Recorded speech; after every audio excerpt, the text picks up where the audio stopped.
Hey everyone, it's IncomingRevive, and today we'll be discussing the EBLC-RAM, or RAM for short. Added in Season 2, the RAM is a nimble vehicle in the heavy armor category that excels in a hit-and-run playstyle. It's available for both the US and Russian factions. It's based on the real-world Panhard Crab, which was designed for the French army. First, some history.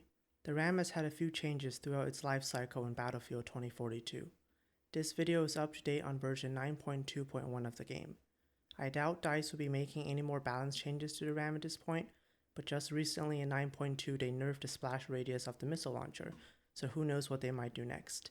If anything changes, I'll put it in a pinned comment below. The RAM was released in Update 2.0 for Season 2. It was the first vehicle in the game to have APS, the Active Protection System.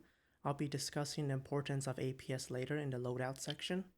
In Update 3.0 with the release of Season 3, the RAM was moved into the light armor category, sharing the slot with the Wildcat. Season 5 saw the introduction of thermal options for the first gunner seat, and the reclassification of the RAM as heavy armor, so it now shared the spot with the main battle tank and the Tor rail tank. During the final season in Update 7.3, the RAM gained buffs to the 40mm cannon and the 105mm howitzer. The 40mm saw an increased rate of fire from 140 to 155, and the blast was increased from 35 to 37. The howitzer gained more than 50% more impact damage from 40 to 65 to make it better in anti-vehicle rows. DICE claimed these changes were meant to make the other two options more viable, as the missile launcher was dominating the loadouts. In the very next update, 7.4, the 40mm cannon saw improvements to a more even distribution of its blast radius. It also saw a nerf to the RAM, where 2 C5 on the rear would be enough to destroy it even at full health. Finally, in Update 9.2, the RAM received more nerfs. The missile launcher's missiles saw a large blast radius reduction from 3 to 1.5. Furthermore, the RAM now takes increased damage from the recoilless M5 and RPG. 2 hits from any of these two weapons is enough to critically damage a RAM, making enemy engineers much more dangerous. And that brings us to today. I think the RAM is in an okay place right now. I think the recent nerfs went a little bit too far. I'm not the best RAM driver, but in making this video, I've just really felt how vulnerable the RAM is. If you get hit in the rear, that's like half your health gone. Okay, on to the cosmetics. As the RAM was only released during Season 2, there are less skins compared to launch vehicles such as the main battle tanks. There are a total of 6 rare skins and 8 epic skins for the RAM, not including the factory default skin and the dozens of universal skins for all vehicles. Some of the skins are no longer obtainable since they were Season Pass content. So here's the factory default skin. Here's the Carbon Series skin, which is unlocked at Mastery Tier 5, which is 60 kills, assists, and vehicles destroyed with the RAM. This one should be pretty easy to get. Fast Break, a fiery skin that came with the Season 2 Premium Battle Pass at Tier 83. Augmented, included with the Premium Battle Pass in Season 4. It was also given for free during the Road to Battlefield 6 event in August 2025 as a Season 4 tribute. Activation, which was part of 5 different bundles and it can be bought for 300 Battlefield coins. Uprising, which was obtained from Season 5's Premium Battle Pass at level 12. Finally, Big Grin, which was given in the Road to Battlefield 6 Battle Pass at level 26 as a Battlefield Bad Company 2 reference. For the epic skins, the Tier 1 skin can be obtained for achieving Tier 1 with the RAM. This means 2,400 kills, assists, and vehicles destroyed with the RAM. Hotspot, which can be purchased with 500 Battlefield coins or as part of 2 bundles. There's Turbocharged, 500 Battlefield coins or part of 2 bundles. Devil Temptress, 500 Battlefield coins or the Shapeshifter bundle. Dead Petal, 500 Battlefield coins or part of 2 bundles. Fire's Wisdom, which can be bought as part of the Year of the Snake bundle. Fortified, 500 Battlefield coins or the Desert Wolves bundle. And finally, Edge Characteristic, 500 Battlefield coins or the Way of the Ninja bundle. This one is also interesting because it changes the 40mm cannon appearance to more of a thicker barrel. There are surprisingly no legendary skins for the RAM. Each of the different primary weapons and first and third gunner seats change the appearance on the RAM as well, so players can tell what weapons a RAM has equipped just by looking at a turret. The RAM is classified as heavy armor, but in reality it is very vulnerable to all sorts of anti-tank munitions. It is also very vulnerable to infantry-carried heavy weapons such as the Lynx and NTW-50, which can deal large amounts of damage that cannot be blocked by active protection systems. 2 hits from a recoilless rifle or RPG can be enough to send the RAM back to the redeploy screen. The RAM has 3 damageable modules: the wheels, chassis, and turret. You can see the status of these at the bottom center of your screen, next to your character health and vehicle health. These have a chance to be damaged when heavy damage is taken on their respective areas, or if your vehicle is hacked by a RAL player. These can be fixed immediately if you have the repair system installed in your equipment slot, or if enough time has passed and your RAM begins to repair itself on its own. It's important to take note of these components because they can substantially impact your RAM's handling if damaged. When your turret is damaged, the turn speed of your turret is slowed to about 25%, and sparks can be seen coming out of the turret ring. This is really disruptive to your aim and can make circling targets difficult. When your chassis is damaged, your RAM emits flames from the back panels and your top speed is slowed substantially. This can greatly impact your maneuverability and your ability to escape dangerous situations. When your wheels are damaged, you are hindered in your turn radius and your maneuverability decreases. Your turning radius increases by a large amount and you struggle to turn corners. Now we can look at the primary weapons. There are 3 different primary weapons available for the RAM. The RAM has the option of the 40mm cannon, which is the default weapon, the 105 howitzer, and the infamous missile launcher. The 40mm cannon is a default weapon. It has a fast fire rate and deals moderate damage to both infantry and vehicles. It has a splash radius against infantry, but it is relatively small. It comes with 12 rounds in the magazine, and each round takes 2 seconds to replenish. The 40mm walks the middle path between the other 2 options, the anti-infantry howitzer and the anti-vehicle missile launcher. It is a jack-of-all-trades weapon, which means it doesn't particularly excel in any area. The cannon just feels average in comparison to the other options for the primary. The splash radius feels weak, and while the 12 rounds is a lot of rounds, the damage is lacking. Notably, it cannot even one-shot infantry. More than 3 shots are required on an infantry player. I recommend switching out the 40mm as soon as possible once other options are unlocked. Speaking of which, the 105mm howitzer is a powerful anti-infantry weapon that is easily unlocked once the player gets 20 kills, assists, and vehicles destroyed with the RAM. It comes with 8 shots in reserve, with a 6-second replenish time for each round. A direct hit with the howitzer is enough to kill infantry in 1 hit, and the generous splash radius means that even a close hit can do substantial damage. However, the howitzer has a low rate of fire, and the shells have a lot of drop and a slow velocity, making hitting moving targets on the move a challenge. In Update 7.4, the howitzer received a buff to its damage against vehicles. While it is not as good as the missile launcher against armor, it can still deal substantial damage to them. However, the primary focus when using the 105 should be infantry. Engaging heavy armor, especially vehicles such as the MAV, is risky and the howitzer is unable to destroy those vehicles even if all 8 rounds are used on them. Due to the long replenish time of each round, it's important to keep an eye on your ammo supply to prevent running out of ammo when you most need it. I recommend actively swapping to your secondary weapon for easy targets, such as exposed infantry, so that you can save the howitzer rounds for enemy armor or infantry in cover. The howitzer also makes the ram's turret turn slower, at around 120 degrees a second compared to 180 for the other 2 main options. This does mean that it is a bit more difficult to track moving targets quickly. The missile launcher is the meta headline for the RAM due to its rapid damage potential and disorienting effect on both vehicles and infantry. The missile launcher comes with 6 missiles that are fired in 2 bursts of 3 missiles each. You can keep an eye on how many missiles you have left in your crosshair, with each dot representing a missile. Players should always make sure to always have 6 missiles ready for each engagement, so make sure to fire off any unspent missiles. The missiles themselves have a high velocity with minimal drop and have a small splash radius against infantry. This splash radius was nerfed in patch 9.2, so it is best to aim for direct hits on infantry for guaranteed kills.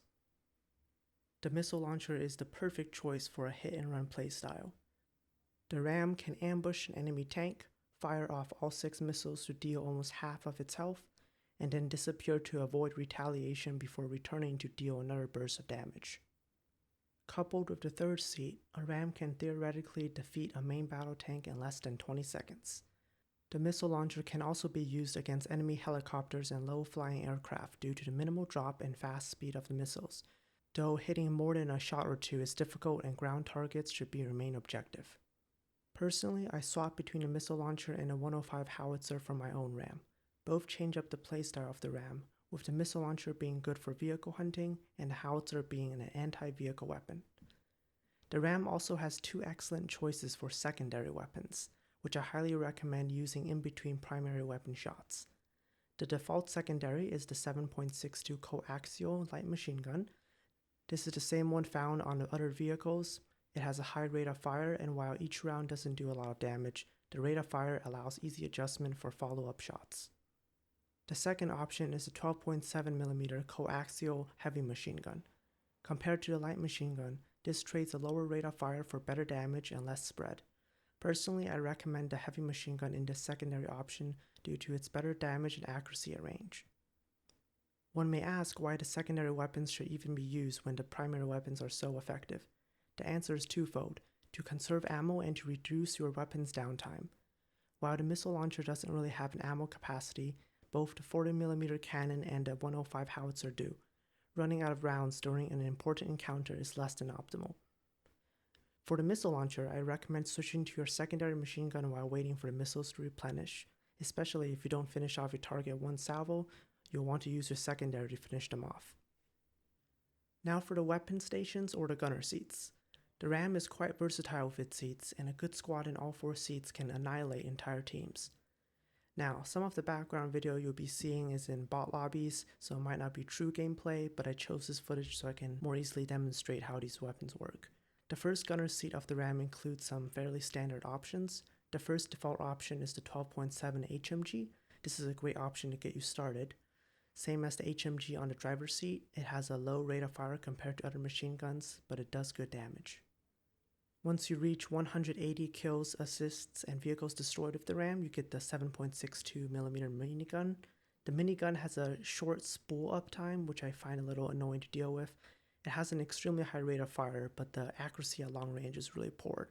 Once you reach 360 kills, assists, and vehicles destroyed with the RAM, the 40mm grenade launcher becomes available.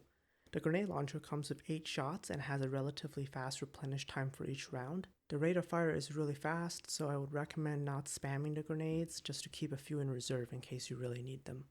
I think that the grenade launcher is the best option for this seat. It really complements the main driver's weapons.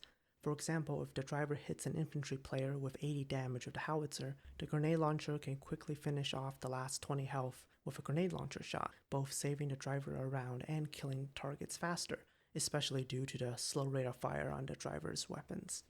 The grenade launcher can also damage vehicles, though the damage is really low and usually in the single digits, so it's best to save your rounds for infantry that might be hopping out of the enemy vehicle. The last 2 options in this seat are thermal options for both the heavy machine gun and the minigun. These are unlocked when you reach 3,000 and 6,000 damage respectively with the RAM's machine guns. So this works for both when you're in the driver and gunner seats. That's around 30 and 60 kills worth of damage. If you do decide to go with a heavy machine gun or minigun for your gunner seat here, these are just simply better options than the non-thermal options. You can activate the thermal vision when pressing the aim button on your mouse or controller. While you are trading a bit of zoom for the thermal options, these 2 weapons, especially the minigun, are best used at close to medium range anyway, and the value of acquiring and seeing targets easier is really useful. If you are well coordinated with your driver, you can also call out targets and let your driver know about enemy engineers or other threats. Personally, I use the grenade launcher in this seat. While the thermals are quite nice to have, the flexibility that the grenade launcher adds to the RAM is unparalleled compared to a simple machine gun. The third gunner seat is the odd seat. It has both an anti-tank missile and an anti-air missile. The range on these missiles are really low, with the anti-tank missile having a range of 300 meters, while the anti-air missile has a pitiful range of 250 meters. While having missiles against both air and ground targets might seem really strong, both are unfortunately countered by both active protection systems and thermal smoke. There's only also a stockpile of one missile in the magazine for both, and the replenish time is really long. Players should also remember that these seats do not replenish if there's no one in the seat, so you can't swap to the seat and fire off a missile when you want to swap back really quickly. This seat has 0 options for dealing with infantry, so it can be a really boring seat, and most players do not remain in this seat if other seats are available. The anti-tank missile requires a few seconds to lock onto a target before it can be fired. This weapon can be quite useful though if your RAM engages an enemy vehicle up close, and can tip the fight in RAM's favor. It can deal around a third of a main battle tank's health, making a substantial amount of damage that can allow your RAM driver to finish them off. The anti-air missile is rarely effective due to its really short range and the fact that flares are so powerful in the game. It can be useful in scaring off enemy helicopters if they target your RAM, but getting any hits with the missile is rare. It is also affected by aircraft that are below radar, so if the target is under 30 meters of altitude, a lock cannot be acquired. I would highly recommend filling out the other seats in the RAM before you jump in this seat. For example, none of the other passenger options deal substantial damage to armored targets, so swapping to the third seat and firing off a missile against an enemy tank can allow your RAM to win a fight. The last gunner seat, which is called the weapon pod, has 3 options that vary a lot in their effectiveness against different targets. 2 of the options are anti-infantry, while the other is an anti-air option. The first unlocked option is another 40mm option, but this time it is a canister shot. This acts like a shotgun for your RAM, and it is extremely effective against infantry. If you manage to land all of your pellets on a target, they will die instantly. This is best used at close range, as it has a lot of damage drop off. It doesn't do anything to armored targets, however, though it will do substantial damage to helicopters and even jets that get too close. There isn't a reserve of shots for the canister, but each shot reloads quickly, so if you miss with your first shot, you can quickly follow up with more. The canister is very effective at augmenting the firepower of the RAM, giving the RAM an extra pair of eyes and defense against enemy engineers. The second option is a 60mm flak pod, which is unlocked at 420 kills, assists, and vehicles destroyed with the RAM, but the nerfs have hit it hard. The flak pod is primarily designed to be used against enemy helicopters and jets, but it struggles against the latter. When fired, it launches a small pod that flies at a quick pace and automatically explodes when it is next to a target. It has a moderate rate of fire of around 50 rounds a minute. When it does work, it deals decent damage at 6 damage to transport helicopters to 18 damage against night birds. It can scare away helicopters that may be targeting a RAM, but sometimes the pod doesn't detonate when it lands near targets. While the flak pod is okay against aircraft, it struggles immensely against ground targets, even though the description says it is very effective against unarmored ground targets. It does a measly 22 damage to infantry on a direct hit and single digits on close hits. It also does a tickle damage of 1 against heavy ground armor, making it almost useless against any heavy vehicles. The final option is confusingly unlocked sooner at 240 kills, assists, and vehicles destroyed with the RAM. This is the 40mm volley pod, which launches a volley of 4 grenade pods in a high arc when fired. It's reasonably effective against exposed infantry and infantry in cover, but what really lets this pod down is a lack of range. You'll struggle to get the volley grenades up to 40 meters away, and the grenades are slow, making it difficult to hit moving targets. The volley pod is also almost useless against any type of armor, dealing a measly 1 damage only on a direct hit, with misses dealing no damage. Overall, I think the best option for this seat is a 40mm canister shot. I believe the RAM should be primarily played as an offensive vehicle, and the flak pod, while reasonable against aircraft, is horrible for all ground targets which your RAM would be facing the most often. The flak pod can be useful in fringe situations if being targeted by an enemy helicopter, but the 40mm canister is also a great choice against helicopters, and I would argue it is easier to use. The volley pods are fine against infantry, but their range lets them down and they cannot deal with aircraft at all. The canister shot is just more versatile. Now onto equipment. The RAM has 3 equipment slots. The first slot has 3 different options. The first default option is the smoke discharger, which disperses a cloud of smoke to completely conceal the vehicle. This is useful, but it quickly becomes obsolete once you unlock the second option. The second option is easily unlocked at 40 kills, assists, and vehicles destroyed with the RAM. It's the thermal smoke, which does the same thing as the smoke discharger, but it gives it the useful benefit of also throwing off any active missiles headed towards your RAM. You will see an option to deploy these countermeasures once a missile has locked onto you. You'll see orange sparks in the smoke when deployed, differentiating it from normal smoke. It's important to know that this option does not throw off all types of missiles. For example, it doesn't stop recoilless M5, RPG, Liz's TGMs, or unguided rockets. It only works on missiles that need a lock-on to be launched, such as the Javelin. You can use this smoke as soon as you're being locked on to prevent a lock, but you can also be locked on as soon as you leave the smoke. It is best to wait until a missile has been launched already and is on its way over, so the enemy wastes a missile on you. You should also deploy the thermal smoke before you use the APS, which I'll talk about later, since while APS stops almost all projectiles, the thermal smoke only stops lock-on missiles.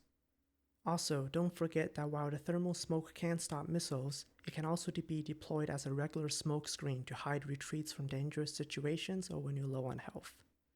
The last option for this slot is the Cyber Warfare Protection System, unlocked at 100 kills and assists with the RAM. Interestingly, vehicles destroyed are not included. I would argue this slot is the least useful slot of the three options. In order to be hacked, a RAL player has to do so, and the most dangerous effects of the hack are the inability to deploy APS and your decreased maneuverability. While dangerous, it's not worth the trade-off of thermal smoke. I would recommend leaving the Cyber Warfare system in the garage and using thermal smoke. It's just so much more useful in so many more situations compared to the niche of the Cyber Warfare Protection System. The second equipment slot is the choice between the Active Protection System, APS, or repairs. With the recent nerfs to the RAM taking more damage from shoulder-launched missiles, I think this is an undebatable choice. APS is the way. When you activate APS, a green beacon will turn on and your vehicle will be able to completely nullify almost all types of damage for 6 seconds. From tank rounds, grenades, guided and unguided rockets, stealth helicopter bomblets, and more. The only things that would not be blocked are C5 and Tor rail tank rounds, as well as rifle rounds from the NTW-50 and Lynx. APS is unlocked relatively early at 120 kills, assists, and vehicles destroyed with the RAM. It should be installed as soon as you unlock it. When 2 rockets can destroy your RAM, blocking even 1 rocket from reaching your vehicle is a huge win. The other option in this slot, which is unlocked at 10 kills, assists, and vehicles destroyed with the RAM, is the repair system, which repairs a portion of your vehicle over a period of time. This repair also instantly fixes any broken modules, as I discussed earlier. However, if you take any amount of damage during the repair sequence, the repair is stopped and you lose out on the rest of the repair. It's not a bad option by itself, but the fact that APS exists means that it's just simply outclassed. Ideally, when playing the RAM, you'll be running off to cover to repair yourself when damaged, so having the repair function is redundant. The third equipment slot cannot be changed and comes with all RAMs by default. It is a powerful spawn beacon, similar to the beacon that all recon players receive. However, this one is much better, because once this is placed, it allows anyone on your team to spawn on it. If you place this beacon in a good location, such as backcapping an objective in Conquest, you can quickly have your team spawn in and assist you in capturing objectives. This has a very long cooldown timer, and so you should make sure to place this in a hidden location to prevent it from being destroyed early. The beacon, once placed, lasts for 1 minute or until it is destroyed.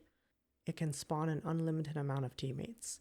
Be careful not to shoot the beacon on accident, as it is very fragile. Fun fact, when the RAM first came out, this beacon was unaffected by the tornadoes that appear on some maps, allowing the spawn beacon to keep working even in the eye of the storm. This was changed in 2.2, where the tornadoes now destroy the beacon. Okay, now that I've gone over the different weapons and equipment, you might be wondering, how do I actually play the RAM? Well, the number one rule I try to follow when I played in the RAM is to keep moving unless I'm repairing or capturing an objective. Speed is the RAM's biggest strength. It's the fastest and most maneuverable ground vehicle in the game, faster than even the hovercraft and the LAT-4 recon. When you're always moving, it is both harder for enemies to keep track of where you are to set up an ambush, and it makes it difficult for enemies to land shots on you in the first place with unguided weapons. As noted in the description of the vehicle, the RAM is one of the best vehicles for flanking enemies. You'll want to flank around the enemy team, drop a team respawn beacon on one of their back flags, and then your team will hopefully spawn to support you, and if the pressure becomes too much, you want to retreat to friendly lines and repair yourself if needed. Speaking of repair, I always try to escape and repair whenever I take any amount of heavy damage. So for example, here I am capping a base when I get hit by a rocket. I do not stay and try to find the engineer. Instead, I pop APS to prevent any follow-up damage before I run off to repair and come back to the fight on full health. Sometimes you might be tempted to just fight on instead of wasting time out of the fight repairing, but remember that it takes 2 minutes for vehicles to respawn after being destroyed. The time that you spend out of the battle repairing is much less time that would be spent with your valuable vehicle out of the fight entirely. Do not forget that the RAM is not a frontline vehicle. Too often I see RAM players rushing up to main battle tanks only to get destroyed in 2 hits. You should take advantage of the speed of the RAM to land a quick succession of hits before escaping and returning to finish the job later. The longer that you stay around an area, the longer that enemy engineers will take notice and come after you. Now that I've noted the most important aspects of playing the RAM, I'm going to go over the most common vehicles you'll be facing on the battlefield. Here, I'm assuming you're using a missile launcher with APS, as that is what I would personally recommend if you choose to go vehicle hunting. I wanted to touch on the boat first. The boat can easily be dispatched by your missile launcher, but be careful not to follow a boat's path. If they have anti-tank mines equipped, you might find yourself on the receiving end of mines, which would deal substantial damage to you. With the RAM's high speed, running over one mine usually means you'll run into the next, guaranteeing you a quick trip back to the redeploy screen. The few boats armed with 50mm cannons and tow missiles are worth a mention, as they can deal damage to you. However, you generally outclass the boat in every way, so they're not much of a threat. Next up is the Cav Brawler. These mobile spawn beacons are a priority for you to take out, as they allow anyone on the enemy team to spawn on them, even if they're full. The Cav is only a threat to you if they have the 25mm APDS equipped. This weapon will rip through your armor insanely quickly, so if you approach a Cav and notice yourself taking heavy damage, back off immediately. Your APS does stop the 25mm rounds, so activate it before you re-engage. The Cav doesn't have the heaviest armor, so a few salvos from your missile launcher can take it out. Remember that Cavs also have APS sometimes, so if you see a green light on the Cav, hold your fire until it turns red. The main battle tank is a large threat to your RAM. Never go straight at a main battle tank unless you have APS ready, and you should always prioritize doing hit and runs. Something to watch out for is the third seat of the main battle tanks, where they can have a 60mm mortar pod equipped. This is a powerful weapon that can two-shot your RAM, as you can see in my example here. I thought I was good to keep circling the tank, but the mortar pod user waited until my APS was down. Few main battle tanks will have these equipped, but if they do, I would use extreme caution. Main battle tanks can also have APS equipped, which will block your main cannon from doing any damage to them. The MAV is another big threat to your RAM, depending on how many people are in it.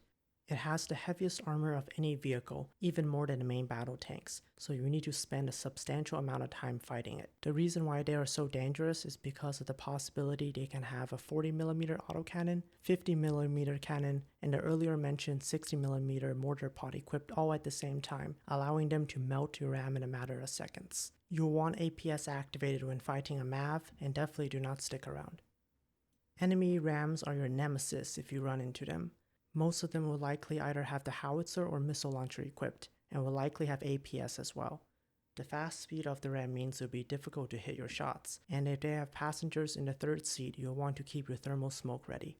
You also lose the ability to run from the fight if you're losing, as the enemy RAM can just follow you. What I recommend is to bait the other driver to turn on your APS, such as firing your machine gun at them, breaking line of sight, and waiting until their APS is down before re-engaging. Since the armor of the RAM is so light, you should be able to destroy them before they can use APS again, and if you have good passengers, they can help you win the fight. Next, Wildcats. Wildcats are a great target for you to hunt, as usually they are distracted looking upwards. The few Wildcats that take anti-tank missiles are also not a huge problem, as you can counter those with thermal smoke and APS. However, you are unable to block the main cannons with your APS. The Wildcat's main cannon can do a lot of damage if given enough time, so make sure to use cover effectively. Wildcats were also given the ability to have APS in a recent update, so keep an eye out for it. IFVs, or infantry fighting vehicles, were added in 8.4. I would place IFVs as less of a threat to you compared to a main battle tank, but it depends what secondary weapon the IFV is using as well as what equipment they have installed. The regular main cannon of the IFVs is not as effective as the main battle tank's MPAT shell, but their 8-round magazine can still deal a lot of damage. Be careful about the IFVs armed with sable rounds, which can easily tear through your RAM. As it is difficult to tell what an IFV has equipped until you engage it, use caution and make sure to use your speed to your advantage. Finally, Tor rail tanks. They deal massive damage to your RAM and you cannot block their shots with APS. If you get shot in the rear by one, you'll be deleted. However, they have a huge weakness. They need to charge up their shots. If you can start circling a Tor rail tank, they will struggle immensely in landing shots on you, and their passenger seat is unable to do damage. Get up close and personal with enemy Tors and do circles around them. Look out for their bright shining muzzle flash in the distance, which means they are charging a shot up at you. I'll now touch on the two main modes in Battlefield 2042, Conquest and Breakthrough, and what I'll recommend for loadouts for each. The RAM excels in Conquest. At the beginning of a round, you can rush key objectives and deploy the spawn beacon, allowing reinforcements to quickly spawn in at forward objectives. For main weapons, both the howitzer and missile launcher are great choices, though I'd lean into the missile launcher as you'll be able to deal with vehicles much more effectively. You'll want to spend most of the match constantly on the move, doing hit-and-run attacks on enemy vehicles and seizing objectives while deploying your spawn beacon. Take advantage of Battlefield 2042's big maps to move around. For Breakthrough, I would actually recommend not choosing the RAM, especially if you're on the attacking team. While the Insertion beacon can be really useful for spawning teammates in enemy lines, the attacking team usually only gets one heavy vehicle, and you are putting your team at a disadvantage in choosing a light vehicle such as the RAM that cannot soak up damage. The main battle tanks or IFVs are a much better choice, as sometimes you won't be up against any vehicles at all against the defenders. If you do end up choosing the RAM, I would recommend choosing the howitzer, as you have lots of infantry to deal with. Meanwhile, if you're defending, you might want to choose the missile launcher in order to deal with the attacking team's vehicles. However, the main battle tanks are much more versatile overall and are a better choice for the focused gameplay of Breakthrough. With smaller maps and fewer flags, the RAM does not last long in Breakthrough unless it is played passively, which goes against what makes the RAM special. There is not enough space in Breakthrough to maneuver to use the RAM to its full potential. I also wanted to talk about being a good wingman for a RAM. Maybe you're playing with a squad, or you don't think you're ready yet to have the responsibility to drive one of the team's heavy vehicles. The gunner seats of the RAM have a lot to offer if the driver has selected good options. A good wingman can allow the RAM to excel in taking out enemy vehicles. One of the most important things to be a good wingman is to seat swap. Don't sit in the third seat if other seats are open. I've seen many players who get into the RAM when there are two people in it, hopping into the third seat and sitting idle. If you see the fourth seat open, switch to it to help your driver out more actively.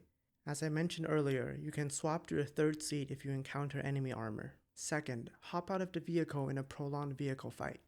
You don't have to stay in your third seat if your RAM is engaging heavy armor. If you're playing engineer, hop out and shoot the enemy with an RPG. If you're playing as the recon specialist, RAL, hack the enemy vehicle to slow it down. You should play with a team-focused perspective and be willing to sacrifice yourself to save your RAM. Your life is not worth as much as keeping a RAM alive. You can respawn in seconds. The RAM's respawn takes minutes. Third, repair, repair, and repair. If you want to be a really good vehicle wingman, the only choice of class that makes sense is the engineer. From my experience, most RAM drivers will not escape to cover when their health is low, which usually results in their destruction. Helping out with repairs can greatly increase your RAM's survivability, and while it might not be the most riveting gameplay, it's an important task. You can lay on the back of the RAM and repair the RAM as it takes damage, allowing your driver to push more effectively and increase the uptime of your RAM. Make sure to jump on top so your RAM can stay on the move. A RAM sitting still is an easy target. Hopping on top also prevents you from being left behind by unaware drivers. Finally, here are some general tips to get the most out of the RAM. 1. Something I try to follow is the one-hit principle. As soon as you are hit with one anti-tank rocket, your top priority should be to find a place to repair. With the recent nerfs to the RAM's armor, this is essential if you want to stay alive. Ignoring this fact is risky and will end with your destruction. Second, try to keep moving at all times. The RAM is quite vulnerable to all types of anti-tank munitions. Do not be fooled by the fact that it is classed as heavy armor. Staying on the move makes you harder to hit and deters enemy engineers from focusing on you. Third, do not camp in the back of the map. You are squandering the RAM's greatest strength, its amazing speed and flanking potential. Fourth, always be looking for routes to flank the enemy team and drop the respawn beacon. It's one of the most powerful items in the RAM's arsenal, and backcapping a flag gives your team much more maneuverability on the battlefield. 5. Use the vehicle boost. You get an unlimited boost that you can press shift on PC to activate. It's a free speed boost that you can use at any time. You do lose a bit of maneuverability when it is active, so don't use it when you're turning corners. 6. Ram things. Tipping a main battle tank off balance and causing a shot to miss can mean the difference between you winning that fight or going back to the redeploy screen. Do be careful, however, if you do ram things. Because 7. Be careful of ramming into things. Due to the ram's high speed, you can easily deal double digits of damage to yourself if you hit an obstacle at your top speed. I've lost count of the number of times I've been on low health and retreating, boosting myself, and crashing into an obstacle and blowing myself up. It helps to be a careful driver, especially in dire situations. Hitting obstacles also brings you to a dead stop, allowing a pesky engineer to land a rocket on you. 8. If you can't shoot them, run them over. The RAM is great at running enemies over with its speed and maneuverability. A good RAM driver should never be destroyed with C5, as they are always on the move. If my video hasn't demonstrated already, road kills are both funny and effective. Finally, 9. Use first person to aim for better accuracy. The first person view really helps with aiming both your primary and especially your secondary machine gun. Swap to it when you need that extra accuracy at range. Alright, now that I've talked all about the RAM, let's look at some gameplay and apply everything that I've talked about into a real battlefield match. Alright, so we're on Flashpoint, which can be difficult for the RAM to play on just because of how narrow the corridor map is, but we're going to try our best and go straight for B1.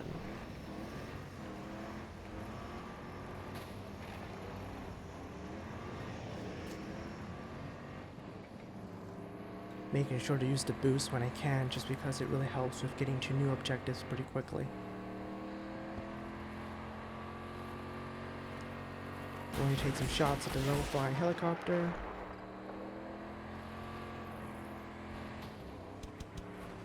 Now usually I would recommend that you do not stop for points that are close by that your allies would take and just keep moving on to the objectives in the middle of the map, but there's not really any kind of objectives on this map like that, so we're just going to keep going after taking B1. Trying to get some passengers hop in. Right now I'm thinking we're going to go for G1, but we're about to hit our first combat encounter right here with another RAM. Now notice how I'm not going to immediately activate my APS once he starts firing at me. I'm depending on my own RAM to soak up some of the damage, so I can have my APS up for longer. You see it now blocks one of his missiles, which would have taken me out, and now I can take him out because his APS has run out already. And it's actually my Wingman that takes him out in the grenade launcher. This is why it's so important to make sure you time your APS correctly. And now as we're heading up towards G1, we run into someone and our gunner takes him out with our assistance.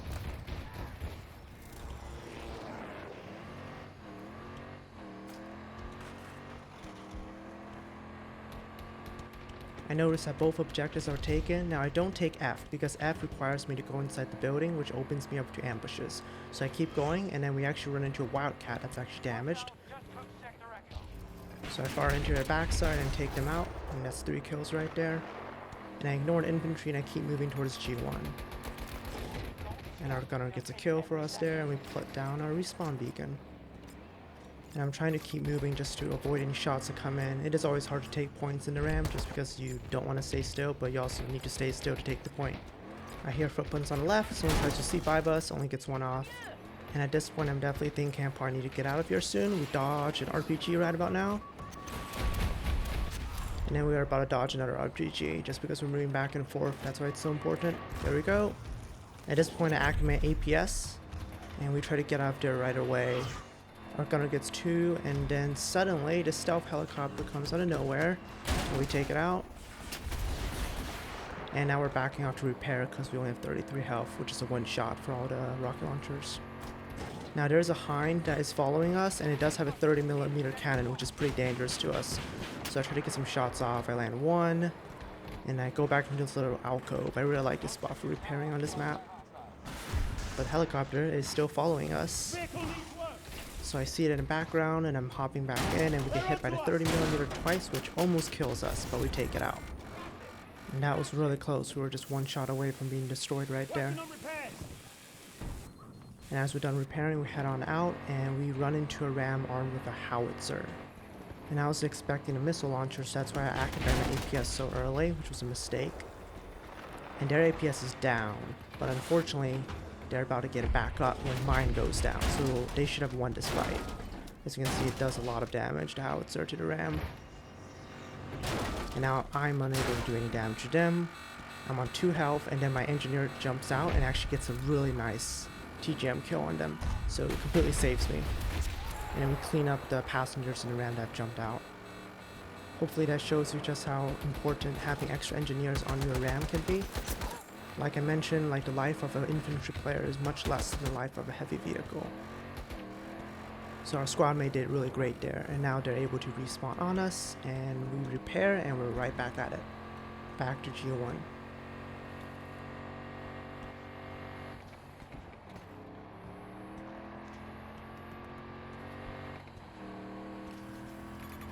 Somehow I missed all of my shots, definitely could have gotten a kill here. I think it's the same player I killed earlier.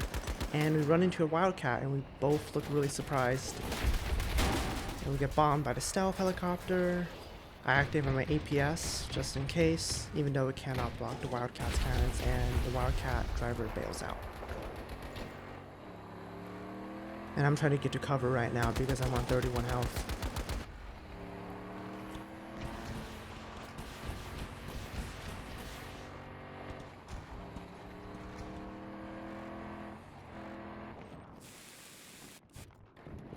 So, same as always, repair, and then we're right back at it. The hind is up again, but they look distracted, so I ignore them.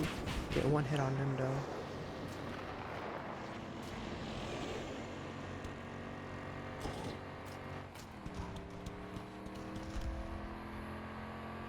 And right here we run into an infantry player and their ranger, and we take out the ranger by running it over.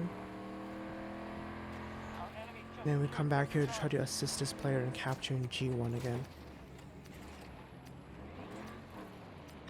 And I know they're going to spawn from that side, so I'm looking over there, and then we see a wildcat. And then I hear a tank moving up, so I immediately back up. The tank does miss its shot. And I'm trying to protect the spawn beacon, and there's a recon player. And a wildcat. Still there, so we hit the wildcat again. I'm trying to keep moving so the recon player doesn't drop C5 if they have any. And we go back around and finish off the wildcat. And at this point, I have no idea where the tank went, but then I turn the corner, I see the recon player, and I see the tank just kind of sitting there, and we take out the tank. Not sure what that tank was doing.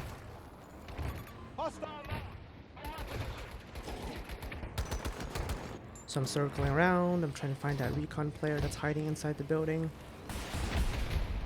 We did capture the point, and I believe our friendly infantry takes out the recon player that was inside.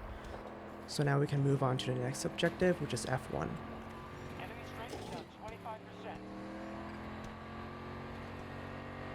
And I know this is going to be a risky objective for me to take, just because of how close it is, and so enemy engineers can really sneak up on us. And we go inside, and there's one other person in here, and we don't know where they are. So here I'm just kind of looking around for where they are, and eventually I do find them inside, which we can't do anything about. So I drop the spawn beacon and try to get some teammates to help us out, and then an enemy engineer hits us from outside. You can just see how much damage it did. It did more than half our health, so I pop out for emergency repairs. And then our gunner takes care of some infantry for us. But then we get hit again. If that hit us in the side, we would have been dead. So I activate APS and bail out of it immediately. Find a spot to quickly do some emergency repairs. It's kind of risky repairing in the middle of the open field like that. And you can see I don't repair to 100%. I do leave a little bit off. just because I didn't want to stay in that position for too long, and also because my natural regeneration was kicking in. So then we kind of just do a little loop. And you can just see how useful the grenade launcher on the ram is. We miss all of our shots there, but we get them with the heavy machine gun. And then this player just runs towards us and we take care of them with our machine gun.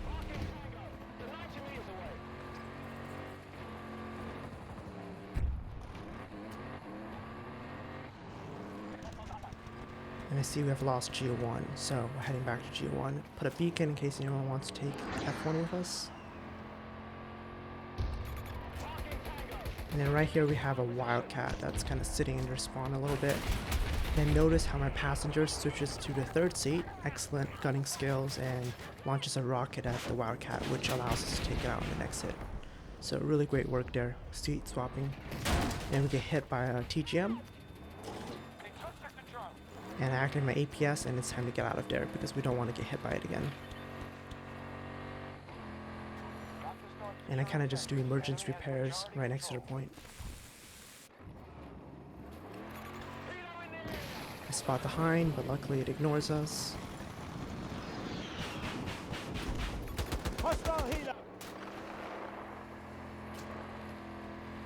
Probably should have gone back to G at this point, but I decided to go back to F1, and you can still see people are spawning on the beacon we placed earlier. And we start getting hit by an attack helicopter. Now I don't activate my APS right away, I just want to see how much commitment the attack helicopter has, and luckily they do not continue to target us. If he had decided to commit on us, he probably would have taken us out, even though we did have APS. And right here we get hit by, I think, by an RPG out of the middle of nowhere, so I activate my APS, toss my smoke, and now we're fixing kind of in a risky spot. But this was like the closest safe spot there was, and then I do hear footsteps and it's someone in front of us and we take them out. And usually when you're driving on this road, you want to really be careful of mines that enemy engineers placed, so I'm kind of proceeding kind of cautiously. And you can see our gunner is just taking people out with the grenade launcher.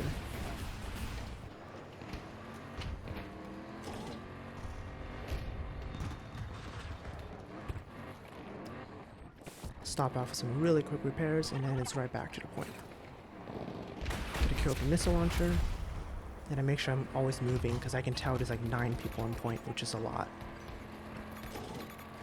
See our player over here, so I decided to take him out, and then I see the Wildcat out of the corner of my eye. And I'm careful not to go out of bounds here, we'll get pushed out of bounds. And you can see, once again, my gunner switches to the third seat, and we'll get taken out.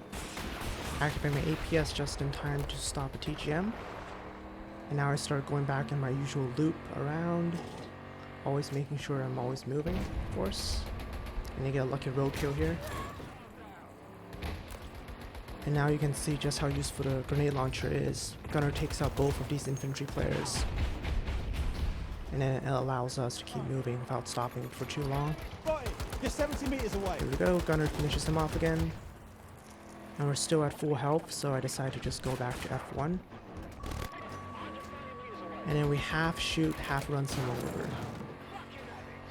And I'm making sure to keep moving because I don't know where anyone is. We do see one enemy engineer up there. And then someone's locking us.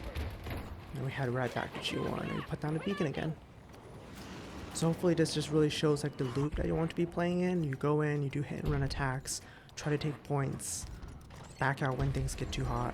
And I hear someone coming up to us. They try to C5 us, but the gunner gets them. And I see the Wildcat in the back, so I take the point. Now I'm gonna go engage the Wildcat.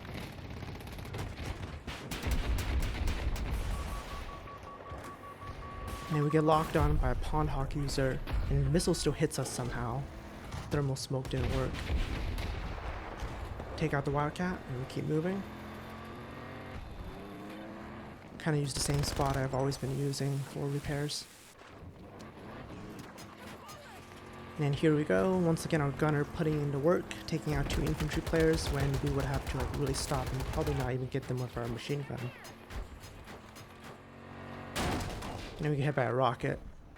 So I decided to take the long loop around a little bit.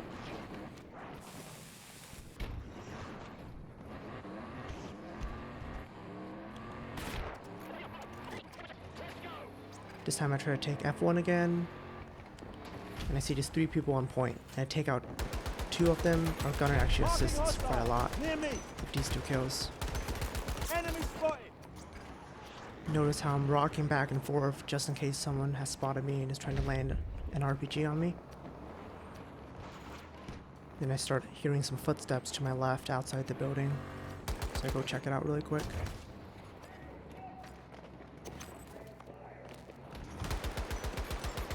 And then by chance I see the ram going right behind us, so obviously that's our top priority.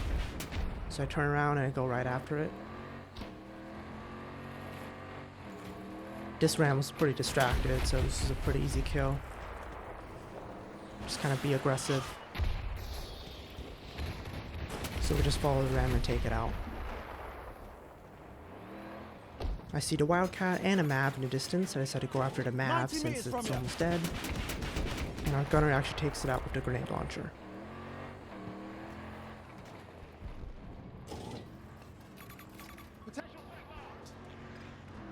Once again, you can see our gunner has switched seats to the 3rd seat to help us out in defeating the Wildcat, so we land a few hits against it. And I decided to be aggressive and kind of push in a little bit more, and we hit this little piece of rubble. I circle around, and Wildcats, I don't know what they're doing back there, but you can see like this whole match we're just completely shutting the vehicles in the back, like they can't even leave their spawn.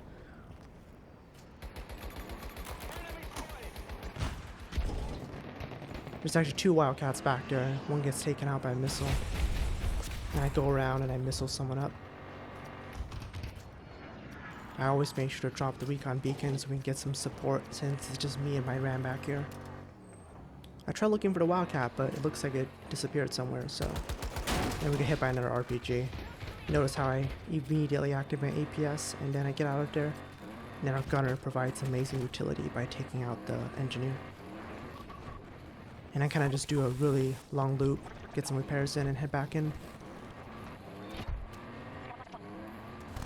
Here we run into an enemy tank.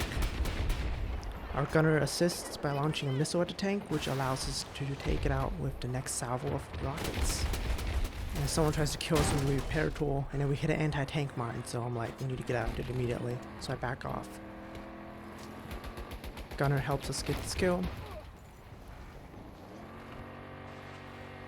I do some emergency repairs, and then I hear someone coming up at us. Someone runs at us with anti-tank grenade, but gunner takes him out. Then I'm out of there again.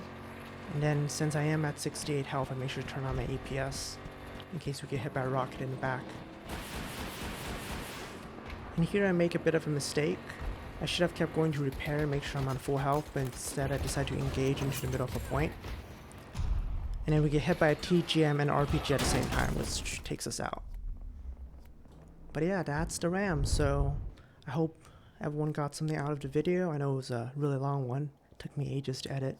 But thank you so much for watching, and I'm probably going to do a video on a calf brawler next, right before Battlefield 6 comes out. So let me know what you guys think in the comments, and if this helped you out, leave a like and subscribe for more videos.